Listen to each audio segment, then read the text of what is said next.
Sorry. It's all good. Okay, I think we are live, everybody. I'm just double checking to make sure. Of course, I have to watch an ad. Oh, wait, Carissa, can you talk? Test. Can you hear me? Let's see.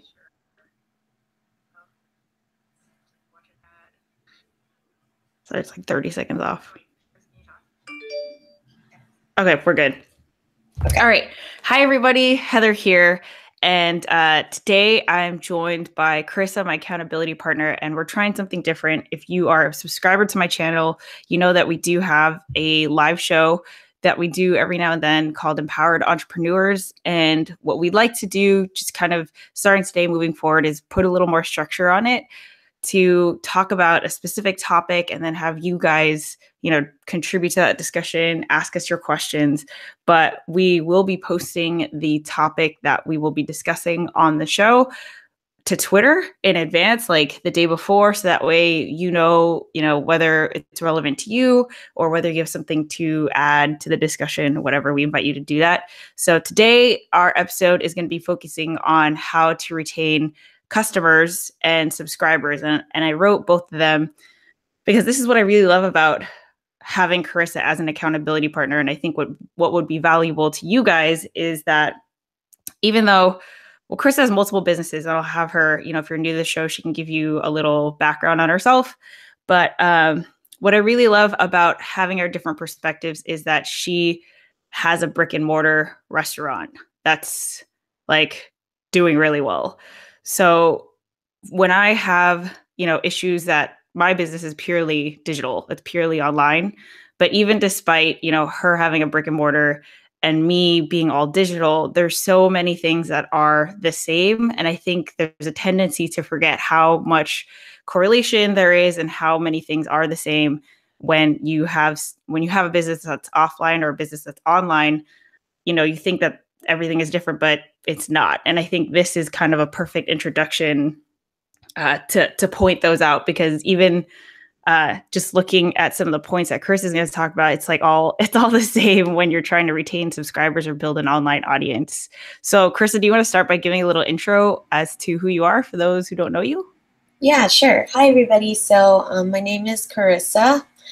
People call me Kissa, and like Heather said, I own multiple businesses. The one that's kind of taking up most of my time right now is our family restaurant in Southern California in the Valley, and it's called Ninong's Cafe, and it's basically a Filipino family restaurant.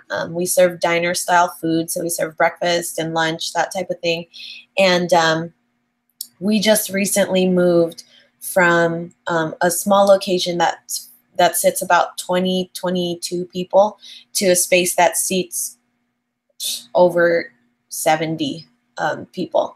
So we're kind of in the middle of this transition period, and we're trying to kind of get our feet settled here. And this is my office, my brand new office. So yeah. And if you guys want to follow Carissa or check out her stuff, there's links to her blog and her social in the description underneath this video. But for those of you who know you and have been following Empowered Entrepreneurs and, following you, congrats, first of all, on the new location. I know it's been quite the process to move, but it's crazy that you're even moving at all. I think there's so many businesses that aspire to get to that next step where they have to kind of level up and expand. And it's so cool that you're going through it. But I know, it's difficult. Yeah, thank you. It has been really difficult. I'm not gonna lie. I can't be like, oh yeah, it's been awesome. It's been really stressful, but we also kind of knew that coming in. I mean, no matter what kind of business you start, there's always going to be that period where you just got to grind and you're up almost 24/7, and you're barely getting any sleep, and there's just an endless list of things to do. So we're kind of in the middle of that right now. Hopefully this is the end of it, but I mean, you never know. You never know what else is going to turn up that you find out you have to do. So yeah, but thank you. It is really exciting. I think once we get past this little bump in the road that we're experiencing right now, I think it's just going to be like an upward climb from there, which is good, which is exactly what I want. Yeah, awesome. I think it's just like growing pains that you just like kind of don't realize is part of the territory, and when you're in it, you tell yourself that, but it sucks when you're in the moment. But I mean, it's growing pains. It's all good things. Yeah, exactly. I mean, you look back on it maybe like in a year from now, and you're going to be like, yeah, I needed that. But right now I'm like, why? I want to cry like every day. But, oh man. yeah, it's one of those experiences where it's kind of like you have to go through it because it can't all go smoothly. There's just no way. So, right. Yeah. So going off of your having to expand from a location that had about 20 could seat about 22 to now over 70, clearly you've seen success in retaining customers. Clearly, how long has Ninong's been open? We opened in 2008, so almost 10 years. October of 2008 will be 10 years. Mm-hmm. And from all the buzz that I see on social media with your grand opening and your preview day and stuff like that, you have kind of like this tribe that's like literally at your doors waiting for you to open. So can you talk, maybe you could start and talk about like, how did you get random people who had no idea who you are to become like these tribal people who are like super excited for you to open, who are there to support you, who are, super excited to see the location and continue coming to you guys as a restaurant? Well, to be honest with you, we had no idea how to use social media when we first started. And to be quite honest, we were just kind of winging it as we went, because when we first started, we were just thinking, who's our target market? Everybody, because everybody eats. I mean, that was the thinking going behind it. And in 2008, I mean, what was out there was Friendster and MySpace. So at the time, Yelp was even a really new thing. Google listings was still really, really new. Yahoo was still a thing. So there was a lot of, it was almost like the perfect timing for us, because we were able to jump into the social media business market game right when it started. Because before, social media was strictly personal, and we, people our age, we all know this. It wasn't a business tactic. So my family started with traditional marketing. They took out print ads at the local church. They did newspapers and all that type of thing. And it was really, really, really expensive. And then I had heard about this thing called Yelp at the time. And then I knew that I was personally using Google and Yahoo at the time to search for things. So I just kind of looked into how to set up those accounts. And so it was kind of like that for a while. And I would say we only really started utilizing social media with purpose in probably 2011 or 2010. So it was already, a few years into our business. And then that's when we kind of started intentionally posting consistently. And we started to figure out through that who our target market was college students, young families, basically the age group between, I'd say, 20 to 35 was our main target age group. And since we knew that, I just started thinking, okay, I'm in that age group, so what do I like to see? What do I want to hear? What kind of food do I like to eat? What kind of ambiance do I want to walk into? What kind of branding do I want to see? That type of thing. And I started asking really specific questions. And I don't know if anyone else out there has like done a webinar for like social media, but they tell you to do this. They tell you to get really, really specific and like find your target customer or your ideal customer and write down everything that you know about them. But we never did that until we started getting a clear picture, because originally our target market was everybody, you know. So after that, I started realizing, okay, these people, I know who they are. I'm part of that. So I just started thinking about what I would like to see. I mean, I'm a restaurant customer at other people's restaurants. So when I walk in and I have no idea about them, what am I expecting? And then I kind of started from there and kind of got as specific as I could. So once we got that kind of narrowed down, social media became easy. People started tagging us or geotagging us actually on Instagram. And then when we were running out of content to post, or we didn't have time to take photos of our food, we would just regram and give credit to whoever was taking photos of our food, and they loved it. They loved that we were doing that, and because of that, people would comment and say, "Oh, so and so, your photo is up on the Ninong's Instagram," and then it would just start this conversation too. And so it all just kind of stemmed from trial and error, but trying to get knee deep into social media and not being afraid of it, and just like diving in and trying it, you know. And then from there, it just spread naturally. We didn't pay for ads. We didn't do anything like that. It was all organic and just trying to stay consistent. There was no game, you know. It was just us trying to stay in front of the customer and always, you know, getting them to see us. And we would see, I've told Heather this multiple times, we would see, for example, we're known for one particular product, which is our ube pancakes.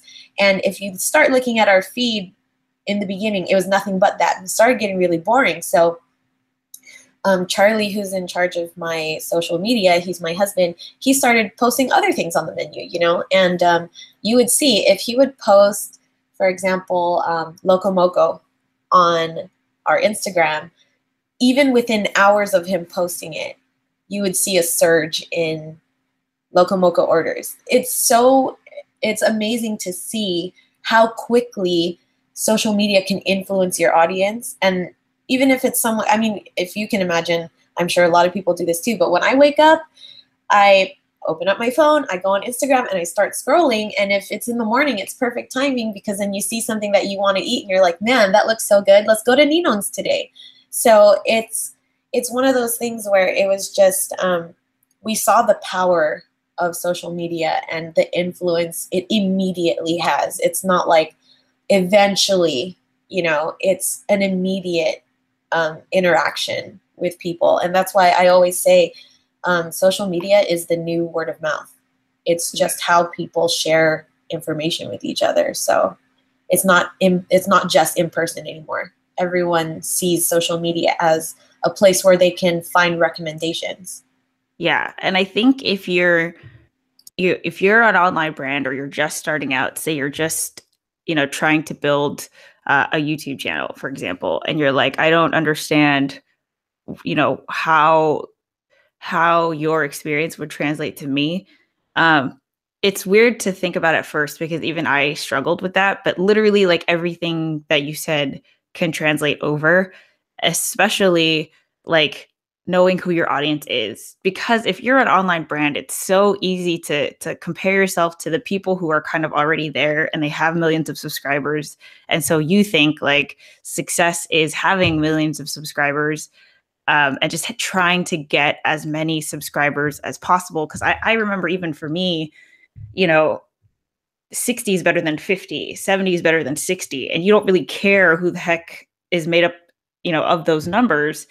But for me, especially like as someone who's still trying to build a YouTube channel, what I've noticed is that a lot of my audience, like, I can't prove this with numbers, but you know, just like based off my experience and my interaction and getting to know my audience, a lot of my audience, a majority of the people who watch me are not on YouTube every day. They don't log into YouTube the same way that people log into like Facebook or Instagram every day. It's kind of like, oh yeah, I'm bored right now. I'll go check out YouTube. Or you'll get the email from YouTube that has your like daily or weekly digest of, here are all the channels that you're subscribed to. Make sure to check them out.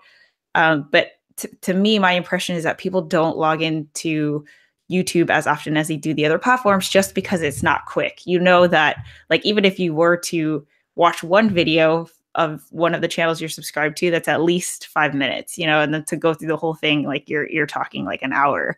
So for what Carissa said, like to me, it's really important to use social media because that's how I've seen success as well.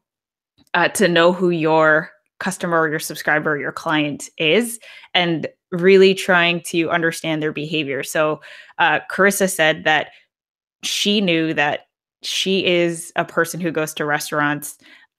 She is of this demographic and does these things, like checks Instagram every day. That's how I am too. Like I started to just look at myself like, how do I use social media? Because the person that I'm trying to target is me. Like me probably, 6 months or a year ago, but it's still me. And I log into Instagram and Facebook every single day. If you know that, then you want to create content on those platforms that you're on every day because you want to stay top of mind. Just like Carissa said, if she, started posting about this one particular dish, and then all of a sudden you see a surge of orders about that dish, it's because that when people woke up, they were scrolling, they're like, hey, that looks freaking good. It's the same thing. Like people, if I post my videos to social media, like there's definitely an increase in views than if I didn't, because again, people just don't check YouTube as often as they do the other platforms. So it's just kind of giving them that reminder like, hey, I posted a video, go check it out. It's about this. Right. I'm going to kind of piggyback off that and just vouch for the whole YouTube thing because in all honesty, you want to look at YouTube as, for example, your brick and mortar. It's the end game. The idea of social media is to get the conversation going, to eventually get them to the end result, which is your brick and mortar, your restaurant or your YouTube channel or your website, whatever it is.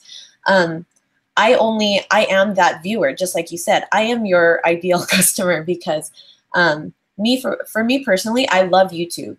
And I have never looked at YouTube as a TV platform like Netflix or Hulu, where I know that they're trying to do that. It's a place where they ideally want you to go on there all the time to watch content. However, they're not there yet, or they're not there yet. They will be. But I only log in because I want to see a specific thing. For example, the other day I was like, oh, I haven't watched Heather's videos for a while. I want to go on and look. And then because of that and their suggested videos, next thing you know, it's almost like a Pinterest thing where you just like click and click and click. And next thing you know, you're on the most random video that was not even really remotely related to you. But it's not like you said, it's not like Instagram or Facebook because it's not quite social.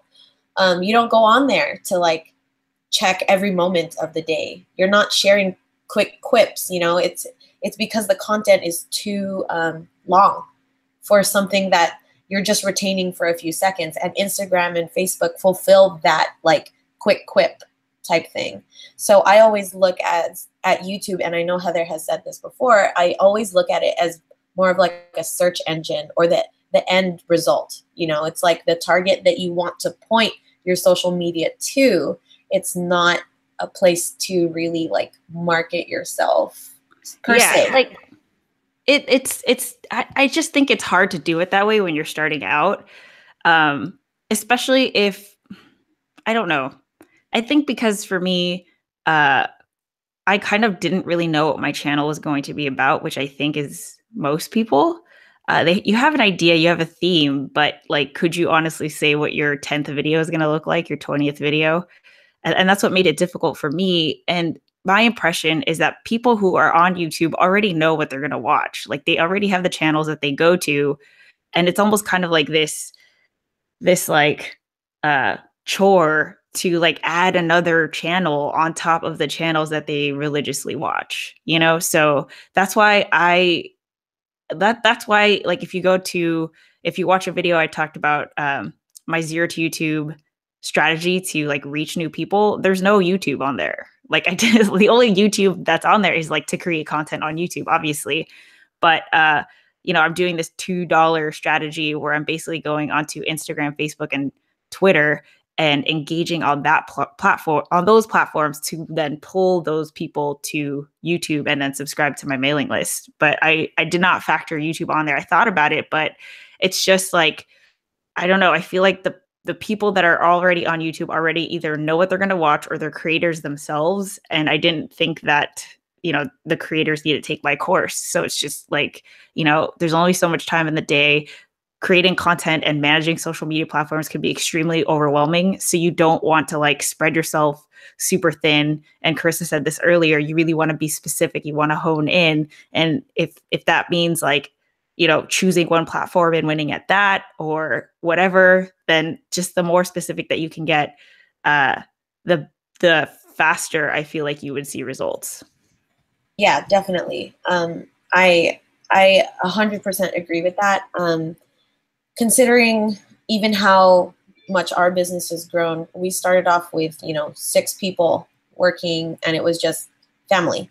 And now we have grown a team here at the restaurant. But even then, we only focus on one social media platform, and that is Instagram, because we don't have time for everything else, and I don't want to do everything else mediocre. So if anything, and I don't like to do this either, but if anything, the most we'll do is do a carbon copy of what we post on Instagram onto Facebook. I started doing that. Yeah. And yeah. I don't want to encourage that, but it's the very least that I'm going to do, because Instagram is where our target market is. Facebook is not where our target market is. They have it. It's just like our mentality with our business page. We have a Facebook page just so I can claim it and that it's there and that we have a presence. However, do I utilize it the way that I do Instagram? Absolutely not. It's not even remotely close.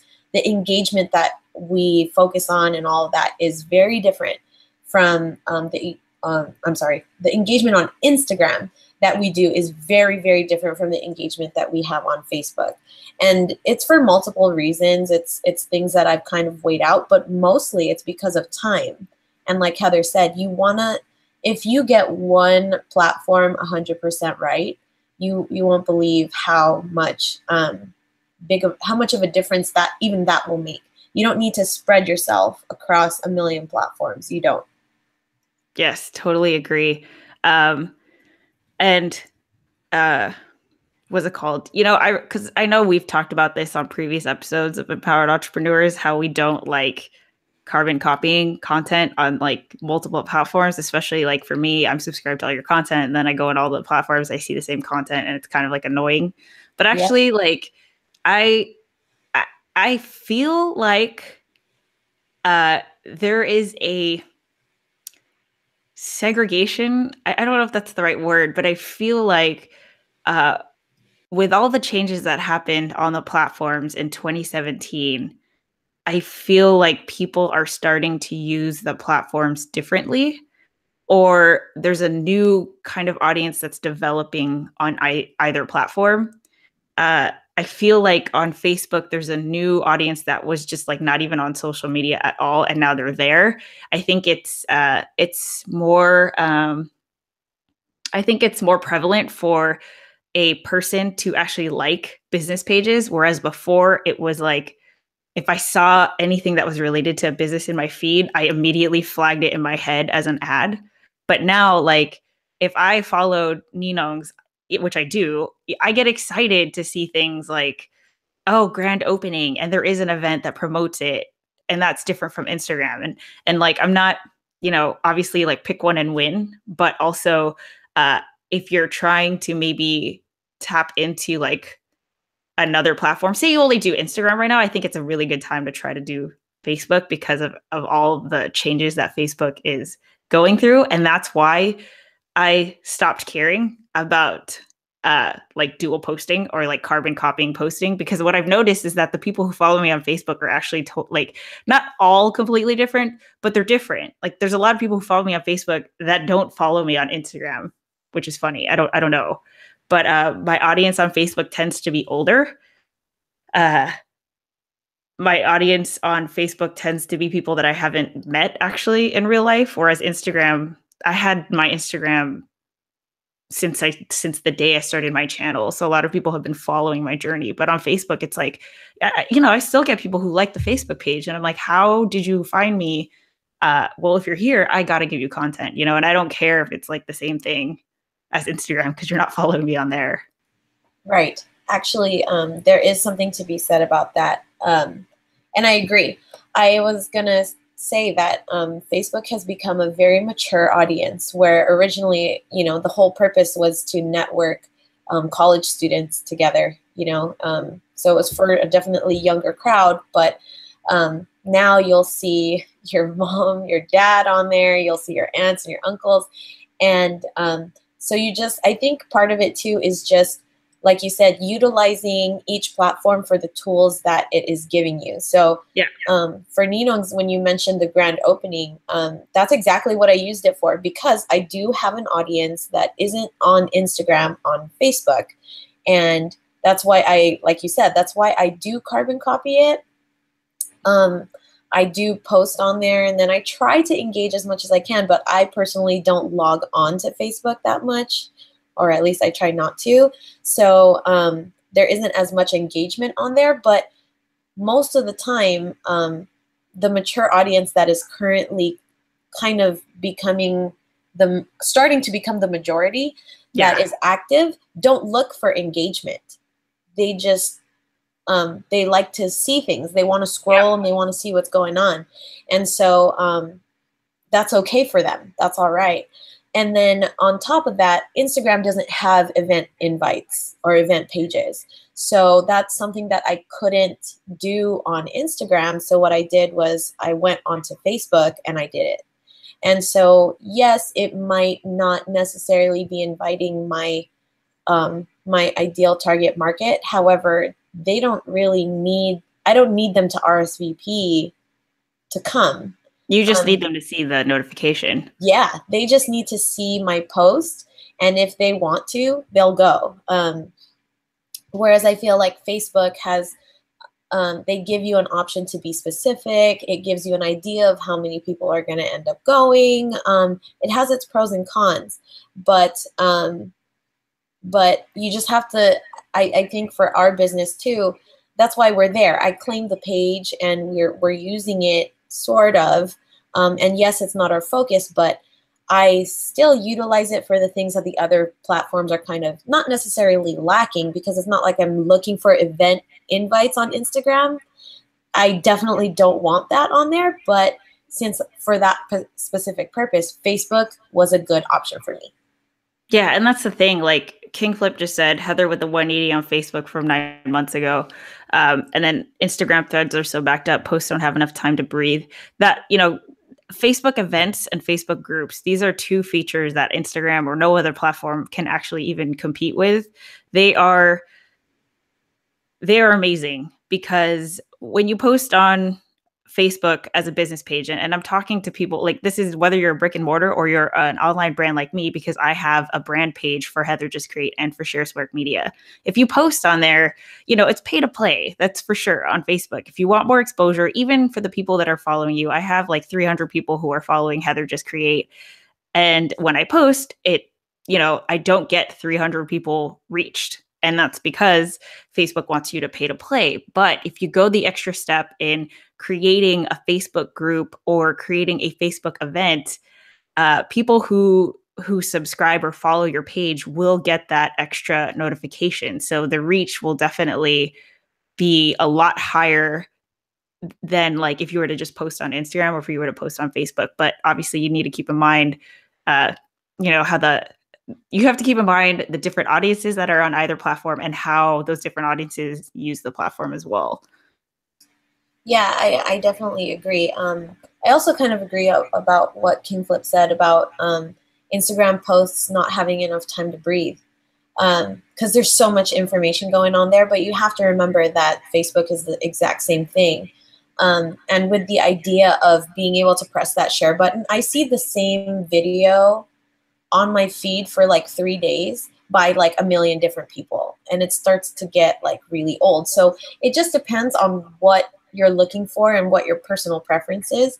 And I think that for me personally, the only reason I haven't deactivated even my personal Facebook account is because of groups and events. That's it. Because I use events for at least yearly for my personal, you know, like with my friends, even though some of them don't have Facebook anymore, but the vast majority still do.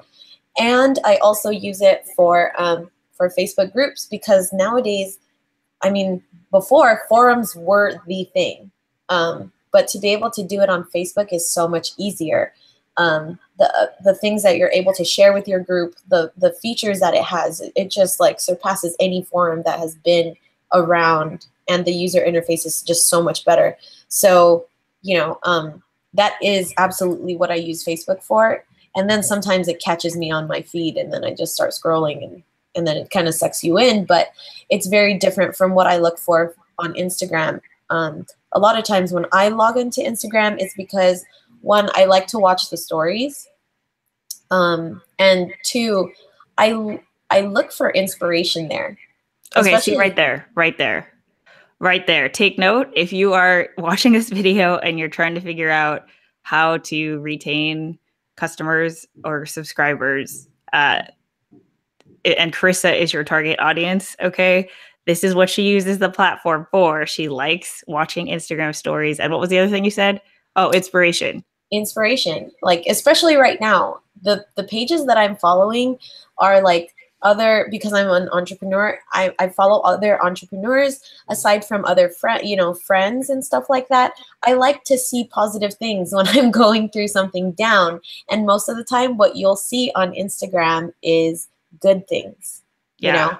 So keep that in mind. If you haven't dabbled into Instagram stories at all, oh my gosh, I totally recommend it. To me, it's like the equivalent of Facebook events or Facebook groups. You know, it's like that feature that's very signature and very successful on the platform. That's where I definitely think that Instagram wins, is the idea that you can, you know, do Instagram stories and then also following hashtags. I think that's a big thing too. So if you haven't implemented those, like try them out. Yeah. And especially if what you're trying to do is create a following, people love to see behind the scenes. I mean, they like to see the end product, but I love to see how it was made. I love to see the thought process. I love to see all of that. And Instagram stories gives you the perfect opportunity to either share with your audience or watch.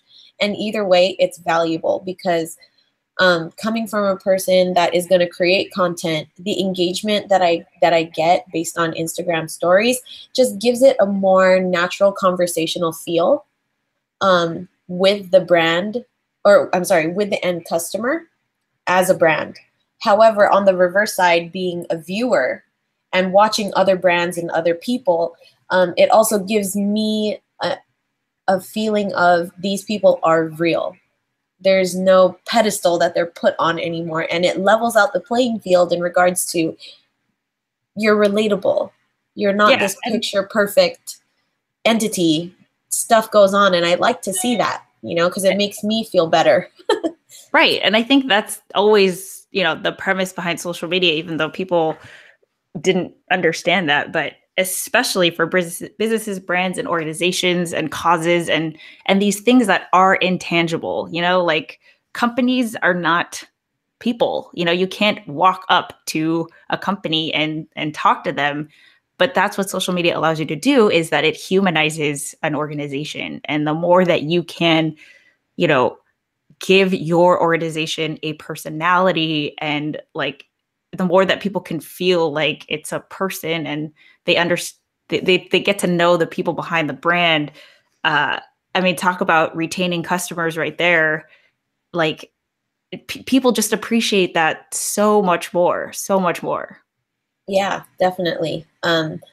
If I walk, if I walk into a restaurant and I see the owners walking around and interacting and doing all that. And it makes a big difference, you know? And that's exactly what social media does on a digital level.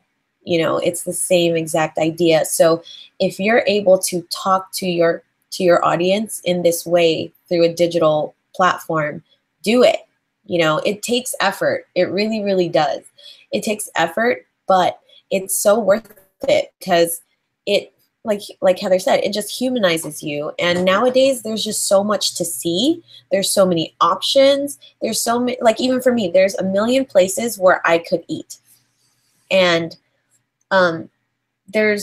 why would they choose us? Because not just the food that we have to offer, but the story behind it. Yeah, you know? Totally. And like, that's what's going to push people over. Yep. Exactly. Because I know even for me, like I feel so much more connected to the restaurants that I follow. Like it's not even a question, you know. But really quick, King Flip said he's really been thinking about a budget of an even $50 a month. I heard a political organizer say they spend only $750 a month on campaigns. That's nothing, and I'm assuming that's for Facebook. You know, I don't know if you've done this, Carissa. I've very little dabbled into Facebook ads, but I try. It's something I stay away from, not because I'm against trying new things, because obviously I'm an early adopter when it comes to these things, but because I've been able to see engagement without the budget, that I just still milk it out the organic way. Right. But so I can't chime in because I haven't. I think the most I checked at a Facebook ad was like $50, and it definitely increased. But it's different when you cultivate these people because they like, I don't know. It's different. The cultivation isn't there, Yes. I'm to be honest, I'm the same. I have dabbled in Facebook ads, but years ago, probably in I'd say 2014 maybe. So it's been quite a while. I did use it for our restaurant, and to be quite honest, I had a daily budget and it didn't do much for me. It was around that time where the algorithm for Facebook started changing the way that Instagram is right now. So that's why, they instill fear. They want you to know that the best way to be seen is to spend on ads. And quite honestly, maybe because, and I have to be completely transparent, maybe it's because my audience really isn't on Facebook that much. So we didn't really see much of an influx in business when we were spending on it. So I stopped it. However, I do have to vouch for my my friend who did an event, and it was a one-day like Filipino food festival that he invited us to, and he spent on Facebook ads. I think, and I have to, don't take me, don't take this like with exact facts, but I think he spent something like $35 or $50 to boost it and he just had to do it at the right time, and it changed his viewership from something like 35,000 or 40,000, and it jumped it up to millions of impressions. But he spent $35 just to boost it, and people started sharing it. Yeah, see, so that's the thing. That's the thing. You also need to think about, you don't want to do ads for the long game. You want to pick and choose your battles, and you want to figure out if you are going to spend dollars on something, make sure you completely understand what you're going to use the money for. My friend that did have success, he's very savvy with Facebook. He's very savvy with social media. And so I know for him, it was strategic timing. It was a strategic, when you go into Facebook ads, if you haven't seen it yet, they ask you questions like, who do you want to see this? And then they'll try and get very specific with your target market. And you have to know that too. You can't just say, oh, whoever. Yeah, that's the thing. Like every person that I know that tries Facebook ads is like, yes, I want to target all males and females between the ages of 18 and 65 in all of the United States of America. Right. I'm like, well, Jesus. Wouldn't we all, you don't want all of those people following you, because then it like that we could do a whole separate thing on this, but I mean, if you want to retain customers, you need to attract the right ones first. Because I don't want to bother with people who do not want to watch my content. I don't want them to watch my content because if they do and they're not the right subscriber, then they end up hating and they become trolls, and it's just annoying. Like, you just don't even want them to walk through the door. Yeah, YouTube or restaurant business, exactly the same thing.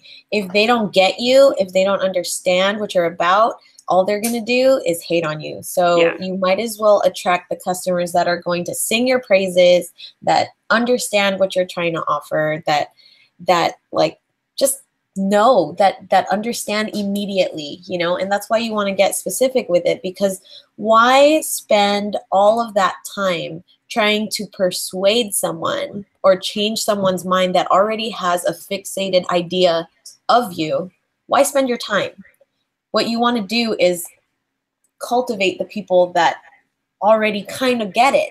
Yeah. And then make them understand even more, because not only will you like hold on to that customer and they'll be a customer or a viewer for life, but they will invest in you and they want to hear all these cool things that you're doing, and they're going to come every time you have something exciting going on, instead of just trying to just throw away time by trying to convince someone that's already out the door. You know what I mean? Yeah, like, who cares? Let that guy go, you know? But that's the thing. Like, you don't even want them to come into your door or onto your channel, like, in the first place. Yep. But going off of a Kingflip again, thanks for all the questions. He said, just got on Instagram stories, but now Facebook has stories. Thoughts? For me, I have thought about doing Facebook stories like so many times, just because I do, you know, I see it when I log into Facebook, and then I see people using it. There was a point where I felt like I missed the boat because I started to see the same people use it. And, you know, at the top of my app, it was like the same 4 people who started to use it regularly. But the thing is, I still never check. I don't check Facebook stories. I don't go on Facebook and play the stories personally. I don't know if other people do. I don't know anybody who does.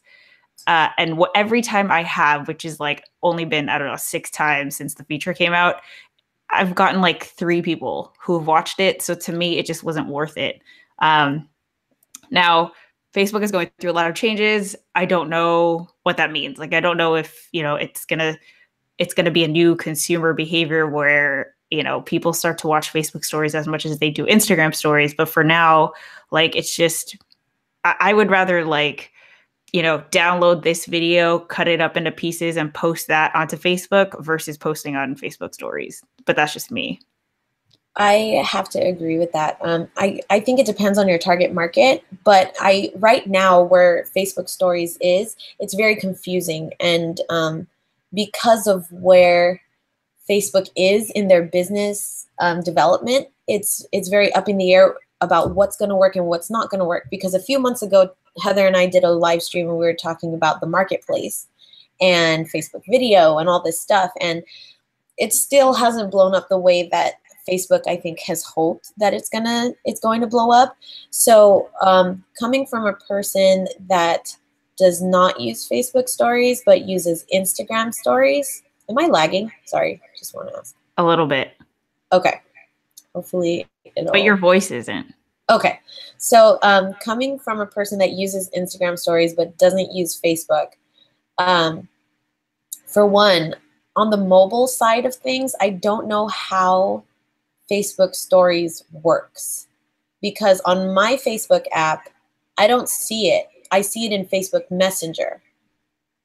Oh, see, I don't even know. See, so I couldn't even tell you. I'm not sure, because for one, I hate Facebook Messenger. I only use it because my dad is in the Philippines and that is what they use to communicate. So I have it because I travel internationally. So that is like kind of why I have it. And that is where I see stories being posted. Now, because Facebook does this thing where they want you to download a separate app, if that's where they're putting Facebook stories, it's not going to be a success unless they can find a way to get people to download Messenger. If this is their way to bribe you to download Messenger, it's not going to work. It's not enough. So that's my 2 cents on Facebook stories. I don't even know how it works on the browser. I've never really looked at it. I couldn't even tell you. I don't even know how I did it. I have no idea. Yeah. But However, I do have to say, if Facebook is going to be your main platform, go all in then. exactly, that's the thing. Like when it comes, if that exactly what Carissa said, if you're gonna pick that as your main platform, you need to be the one to define how these new features are used. Like you tell people how to use Facebook stories. You tell them, you know, follow me on my Facebook stories to expect this, this, and this, and then you start like all of a sudden you become the top three Facebook stories that pop up every single time someone logs in because you know you're more likely to pop up if you always have regular content. Right. It's almost like the same thing when we were going between Snapchat and Instagram stories. Like Instagram was not afraid to admit, like, okay, so I like this. We're doing this. Thanks, Snapchat. Good job. Now we're going to implement it. We were all right in there when we were trying to decide, okay, so are we going to do Snapchat and Instagram? Are we going to do one or the other? And it's just kind of picking and choosing your battles. You just have to stay consistent with it, though. Don't like say, oh, I tried it for 3 days and then it didn't work. You might as well not do it. Yeah. And actually, like, I haven't given up on Snapchat. Even like I still very occasionally post on Snapchat, and every single time I get a lot of engagement. So I haven't, to me, that tells me there's still people on the platform. They haven't jumped ship. And when I do post, they do watch. Yeah. So you know, it takes 2 seconds. There is something to be said about Snapchat too, because I loved Snapchat. The only thing I hated about it was that it was draining my battery because I wanted to use it all the time.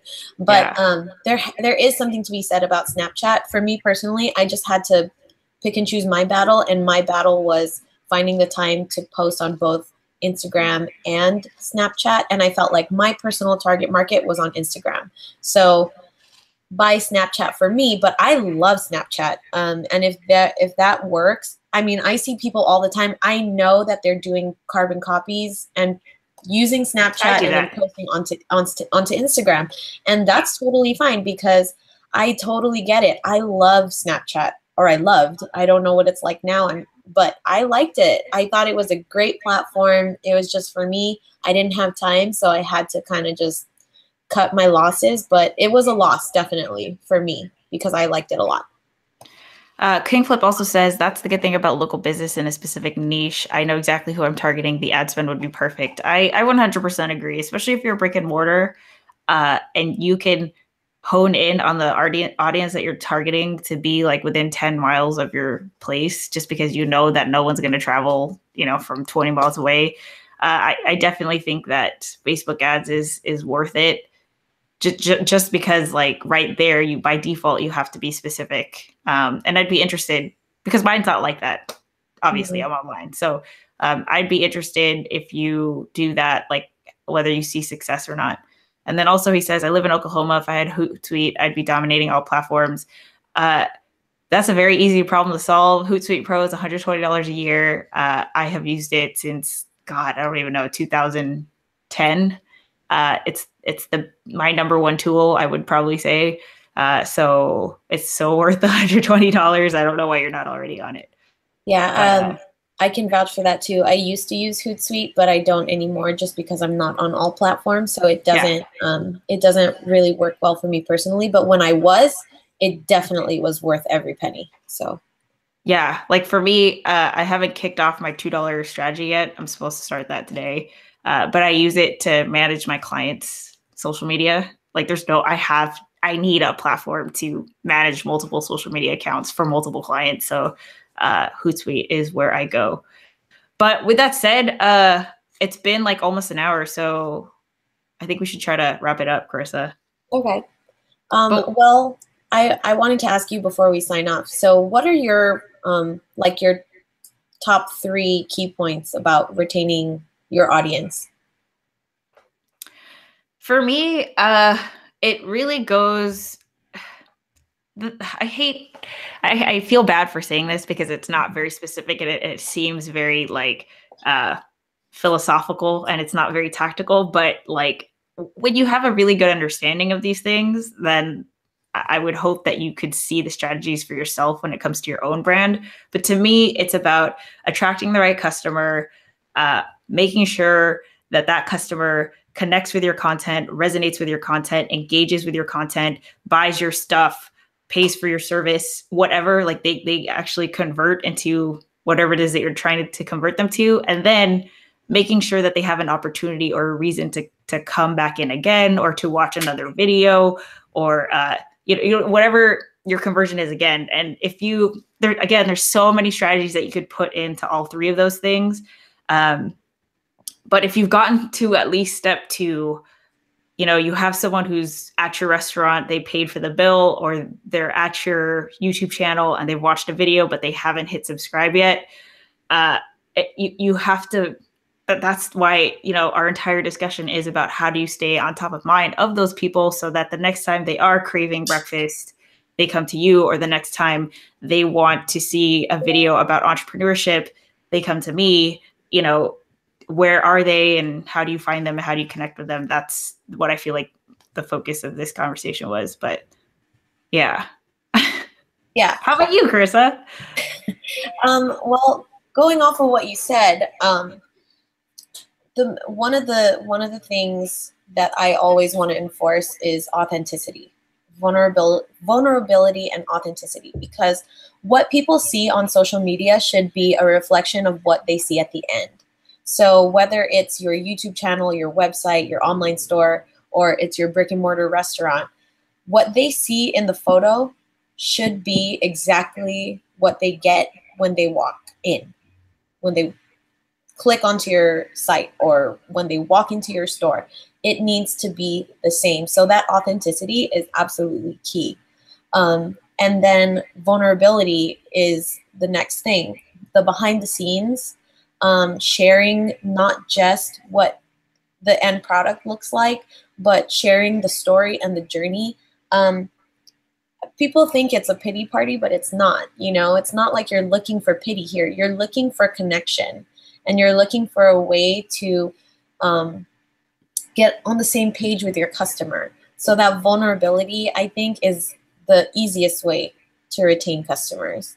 And then honestly, I think the third is just persistence. We talked briefly about negativity and trying to change the mind of a customer that already is done and doesn't get you or doesn't understand your idea. Persistence and consistency in targeting the right people and spreading that same message. It's okay to morph and change as you grow. It's okay to change ideas, and that's not a problem, but staying true to the same message of what you want to accomplish, or the message that you want to spread, is absolutely important. You can't say that, you want to be known for everything. You've got to pick and choose, and you've got to be persistent at it, and you've got to tell people about it and not be afraid. You just got to go for it and stick with it. Yeah. And honestly, if you took exactly what Carissa and I have just said and implemented it into building your brand, you'd win. Because it's we've seen success. We've seen other businesses do this and seen success. We've seen entrepreneurs who are successful talk about this exact same thing. And especially in a world that seems very cold and technological, and it seems like we are disconnected.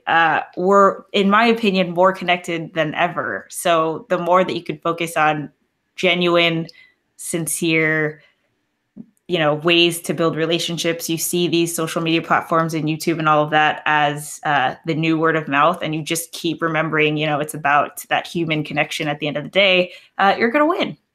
Yeah, definitely. Yeah. So. All right. With that said, we're going to end it here. Thanks for tuning in. Thanks for everyone who chimed in the comments. Kingflip, thanks for tuning in and for asking all those awesome questions.